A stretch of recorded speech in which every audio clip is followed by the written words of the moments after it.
हिमाचल प्रदेश के सुंदरनगर में 7 लोगों की मौत के बाद कोई भी जिम्मेदारी लेने को तैयार नहीं है।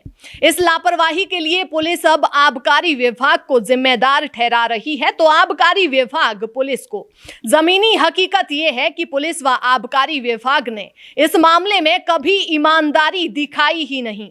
ऐसे में क्षेत्र की जनता भरोसा करे भी तो आखिर किस पर। शराब की अवैध रूप से तस्करी का कारोबार 1 साल से चल रहा था। क्षेत्र का कोई व्यक्ति या संस्था माफिया का विरोध इसीलिए नहीं करती थी क्योंकि सबकी एक दूसरे से सांठगांठ थी। लापड़ पंचायत का पूर्व प्रधान जगदीश चंद अवैध रूप से शराब बेचने का काम कर रहा था, तो वर्तमान प्रधान का ससुर व अन्य स्वजन भी इससे जुड़े थे।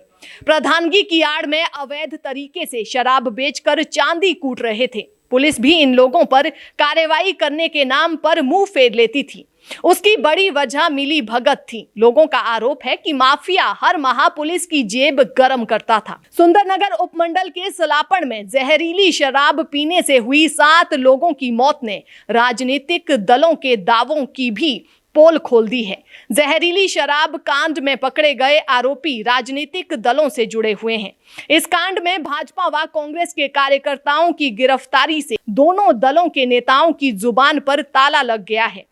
एक दूसरे पर आरोप प्रत्यारोप लगाने वालों ने चुप्पी साध ली है। पंचायत प्रतिनिधि व उनके स्वजन भी माफिया की भूमिका निभाते रहे। इससे बड़ी त्रासदी और क्या हो सकती है कि एक परिवार का एक सदस्य शराब के रूप में जहर परोस रहा था। उसी परिवार के दूसरे सदस्य को इसी जहर रूपी शराब ने हमेशा के लिए मौत की नींद सुला दिया।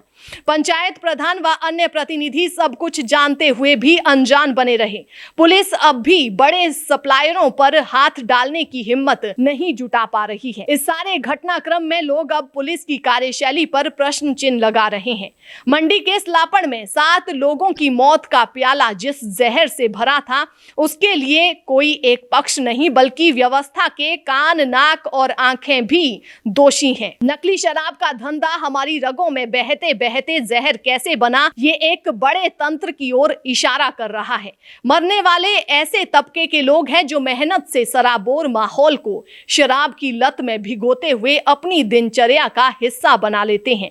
आश्चर्य ये है कि सस्ती ब्रांड का सेवन घातक अंजाम तक कैसे पहुंचा और ये नागफनी आबकारी विभाग के प्रांगण में कैसे पैदा हुई। बेशक अब विभाग चैतन्य अवस्था में इस पूरे प्रकरण की तय में घुस रहा है, लेकिन मरघट पर लेटी व्यवस्था के लिए ये नासूर इतनी आसानी से भरेगा नहीं।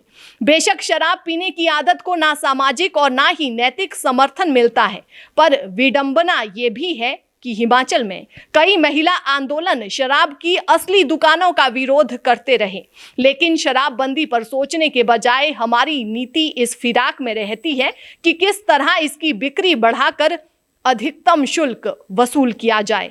क्या शराब के प्रति आकर्षण को कम करने या इसके गुणात्मक वितरण को लेकर कड़ी प्रक्रिया शुरू की जाएगी। सलापड़ की घटना ने लोगों की जिंदगी से ऐसा सौदा किया है जहां समाज, सरकार, नीति और व्यवस्था पूरी तरह घाटे में है। कुछ तो ऐसे प्रयास किए जाएं कि शराब न केवल एक जिंदगी बल्कि कई घर परिवार उजाड़ ना सके।